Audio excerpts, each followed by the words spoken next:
বিশ্ববিদ্যালয় হচ্ছে নবনব জ্ঞান সৃজনের স্থান। বিশ্ববিদ্যালয় গবেষণার মাধ্যমে নতুন জ্ঞান সৃষ্টি করে। আমাদের বেসরকারি বিশ্ববিদ্যালয়ই নয়, বললে অত্যুক্তি হবে না যে সরকারি বিশ্ববিদ্যালয়গুলোতেও গবেষণা এখন খুব একটা প্রাধান্য পাচ্ছে না। একটি সমাজের ভেতর থেকে যে পরিবর্তন অন্দরমহলের রীতিনীতির পরিবর্তনের বহিঃপ্রকাশ হচ্ছে তার বাইরের উন্নয়ন, আর ভেতরের যে পরিবর্তন তা আসবে গবেষণালব্ধ ফলাফল এবং নির্দেশনার প্রেক্ষিতে। তাই আমি পাবলিক ইউনিভার্সিটির পাশাপাশি প্রাইভেট ইউনিভার্সিটিকে সমূহকে গবেষণা খাতে বরাদ্দ বাড়ানোর পাশাপাশি গবেষণাকে অধিকতর গুরুত্ব দেওয়ার আহ্বান জানাচ্ছি। আজকাল বলা হচ্ছে অনেক শিক্ষার্থী পাশ করে বেকার থাকছে, আবার যারা চাকরি দেয় তাদের অভিযোগ আমরা চাকরি নিয়ে বসে আছি কিন্তু যোগ্য তরুণ আমরা পাচ্ছি না। তাহলে বিষয়টা কি দাঁড়ালো? আমাদের তারুণ্যের যে মেধা ও যোগ্যতা তা বিশ্বব্যাপী স্বীকৃত, সমাদৃত, তাহলে তারা চাকরি পাবে না কেন? এটাই তো একটা বড় প্রশ্ন চিহ্ন হয়ে ঝুলে থাকে। আসলে আমাদের সমস্যা হচ্ছে ইন্ডাস্ট্রির চাহিদা অনুযায়ী জনশক্তি তৈরি। আমাদের কারিকুলামকে কর্মমুখী, জীবনমুখী এবং চাকরিদাতাদের চাকরিমুখী করে ঢেলে সাজানো দরকার। ইউনিভার্সিটি ইন্ডাস্ট্রি রিলেশন গড়ে তোলা দরকার আরও নিবিড়ভাবে। আপনি যখন এমপ্লয়ারের মাইন্ডসেট জানতে পারবেন এবং পড়ালেখার গতিমুখ যেভাবে সাজাবেন, তখন দেখবেন চাকরি পেতে সমস্যা নেই। তবে আমি শিক্ষার্থীদের বলবো অন্য কথা। তোমরা শুনেছ আমাদের মাননীয় প্রধানমন্ত্রীর কাছে তিনি বলেছেন চাকরি করার মানসিকতা ত্যাগ করে চাকরির পেছনে ঘুরে ঘুরে জীবনী শক্তি নষ্ট না করে চাকরি দেওয়ার জন্য প্রস্তুত হতে হবে। তোমাদেরকে হয়ে উঠতে হবে উদ্যোক্তা। তরুণ উদ্যোক্তাদের জন্য সরকার নানামুখী সুযোগ উন্মুক্ত করে রেখেছে। তারুণ্যের অমিত শক্তি সম্ভাবনাকে চাকরির চৌহদ্দিতে বন্দি না করে স্বাধীন পেশা বেছে নাও, নিজের সৃজনশীলতাকে জাগিয়ে তোলো।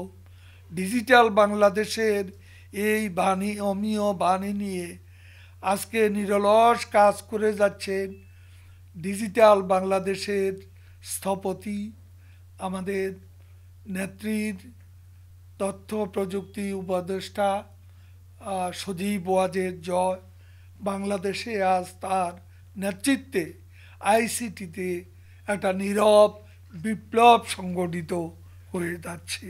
তোমাদেরকেও তেমনি জয় আজকে যে বিপ্লব, আইসিটির যে বিপ্লব তৃণমূল পর্যন্ত ছড়িয়ে দিচ্ছেন, সেটাকে অনুসরণ করে সৃজনশীলতাকে জাগিয়ে তুলতে হবে, হয়ে উঠতে হবে নিজ নিজ কাছে এক একজন আইকন, গড়ে তোলো আন্তর্জাতিক মানের কেরিয়ার।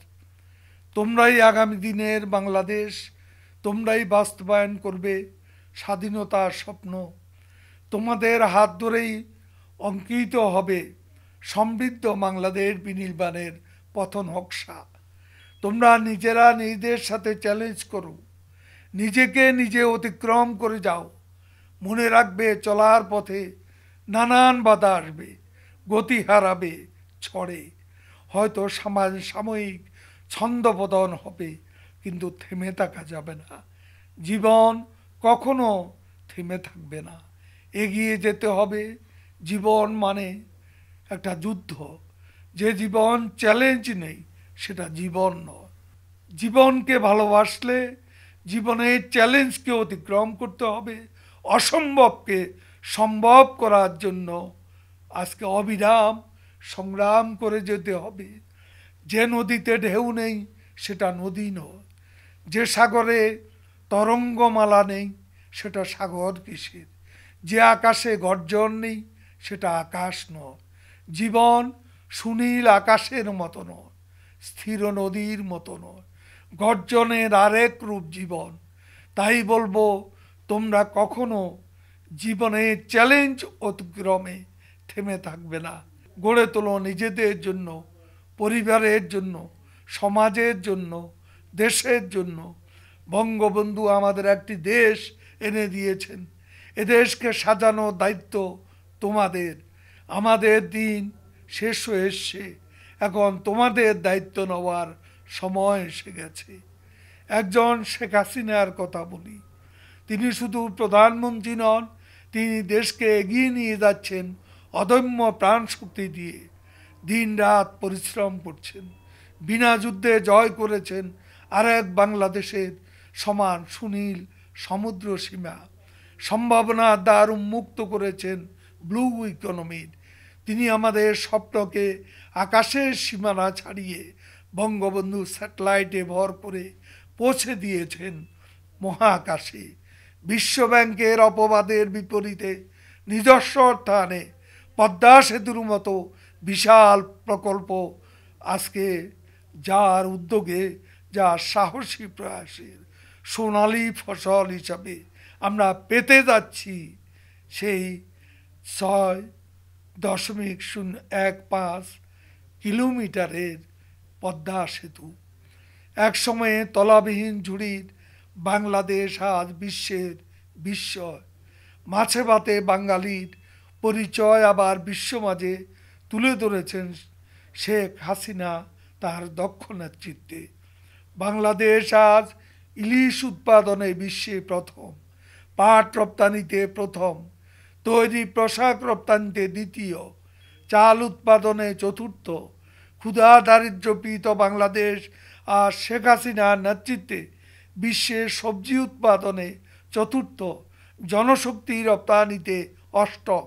আমাদের তরুণরা বিশ্বের সাথে প্রতিযোগিতা করে আইটি সোর্সিংয়ের এখন অষ্টম স্থানে।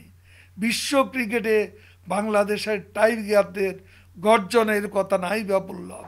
তোমরা জানো অলরাউন্ডার সাকিব আল হাসানের কৃতিত্ব। এবার তোমরা বলো, এত সব অর্জনের সাথে তো তোমাদের মতো তরুণদের শ্রম, ঘাম, মেধা জড়িত আছে। তাহলে তোমরা কি বসে থাকবে শুধুমাত্র চাকরির আশা? তোমাদের এগিয়ে যাওয়ার মাঝেই আমাদের সমৃদ্ধ আগামী। আমরা যা পারিনি তা তোমরা অর্জন করবে। তোমাদের চোখেই আমরা স্বপ্ন দেখি একটি সমৃদ্ধ বাংলাদেশে। নিজের জীবনের কথাই আমি বলি, বারে বারে জীবনে লড়াই করে করে এখানে এসেছি। বারে বারে প্রতিকূল স্রোতে এখনও I am swimming against the tide. প্রতিকূল স্রোতে সাঁতার কেটে কেটে অগ্রসর হচ্ছি। কাজে সামনে যতই বাধা আসুক, বিপত্তি আসুক, লড়াই করে এগিয়ে যেতে হবে, লড়াই করে বাঁচতে হবে, লড়াই করে নিজের সৃজনশীলতাকে, মনন ও মেধাকে বিকশিত করতে হবে। উন্নত জীবনের অভিমুখে সৃষ্টির অভিযাত্রা নব নব বিজয়ে মুকুটিত হতে হবে। আজকের প্রজন্ম মাদক, সাইবার অপরাধ, আকাশ সংস্কৃতির নেতিবাচক দিকসহ নানান চ্যালেঞ্জের মাঝে বেড়ে উঠছে। তোমরা মাদক থেকে দূরে থাকবে, মাদককে না বলবে, দুর্নীতিকে না বলবে, সাইবার অপরাধকে না বলবে, নানান সামাজিক অবনমন থেকে নিজেদের রক্ষা করবে। দেখবে পৃথিবী এখনও অনেক সুন্দর। এখনও এখানে পাখিরা গান গায়, এখনও এখানে চন্দ্র তারকা খচিত রাতগুলো অনেক সুন্দর। এখনও এখানে রিমঝিম বৃষ্টির শব্দ সুন্দর, ফুলেরা সুরভি ছড়ায়। আজও এখানে প্রতিটি সকালই স্নিগ্ধতায় ভরা। রাতভর জেগে থেকো না, তোমরা রাত জেগে ঘুমাতে যাও, বলে মিস করো সুবাসিত ভোর। ভোরবেলায় ঘুম থেকে জাগার অভ্যেস করো, সকালের সৌন্দর্য উপভোগ করো। দেখবে এর চেয়ে সুন্দর আর কিছু হতে পারে না। উন্নয়ন এগিয়ে চলার জন্য আমাদের প্রযুক্তি প্রয়োজন। প্রযুক্তি হবে তোমার দাস, কিন্তু তুমি যেন প্রযুক্তির দাস না হয়ে যাও। তোমাদের পরিশ্রমী হতে হবে। There is no substitute for hard work. মনে রাখবে যে পরিশ্রমের কোনো বিকল্প নেই। জীবনে বিজয়ী হতে হলে, জীবন সংগ্রামে জয়ী হতে হলে। আমি বক্তৃতা দিচ্ছি না, তোমাদের কিছু প্রয়োজনীয় কথা বলছি। এ কথাগুলো তোমাদের অনুধাবনের চেষ্টা করার জন্য। ভেবে দেখো অবসরে। আর একটা বিষয় হচ্ছে, আমি শিক্ষকদের বলতে চাই, আপনারা মানুষ গড়ার কারিগর। আপনারা হয়ে উঠুন অনুকরণীয়। আজকাল অনেক শিক্ষক হোমওয়ার্ক করে ক্লাসে আসেন না। একাডেমিক ট্রফিকের সাথে যদি জীবনাচরণ, চলমান সময়ের বাস্তবতা যোগ না হয়, সে শিক্ষা পরিপূর্ণতা লাভ করে না।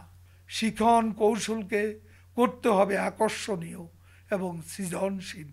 শিক্ষকদের অনেকেই আজকাল শিক্ষকতার চেয়ে রাজনীতিকে বেশি প্রাধান্য দিচ্ছেন।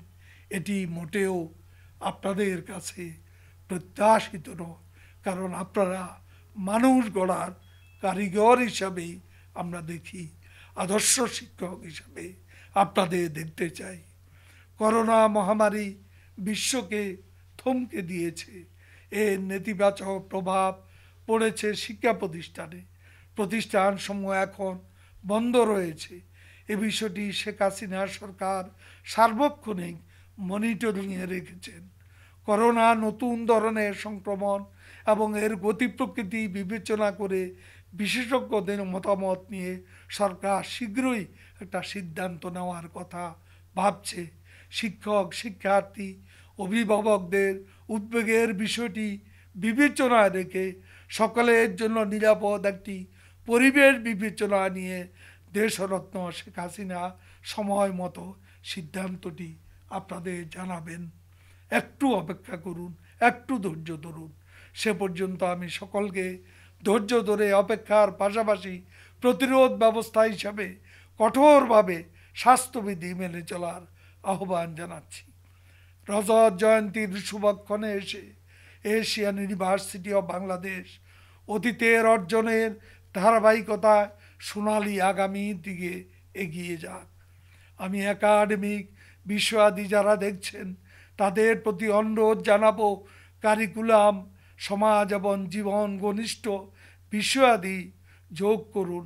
আগে নিজেকে জানতে হবে দেশকে।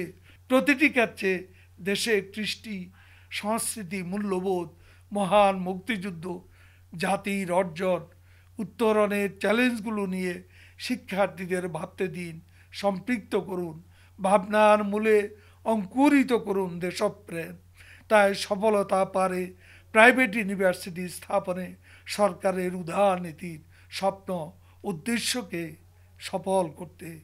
পরিশেষে আমাকে আমন্ত্রণ জানানোর জন্য এই মনজ্ঞ মাঙ্গলিক অনুষ্ঠানে আমি আপনাদের কাছে কৃতজ্ঞতা প্রকাশ করছি।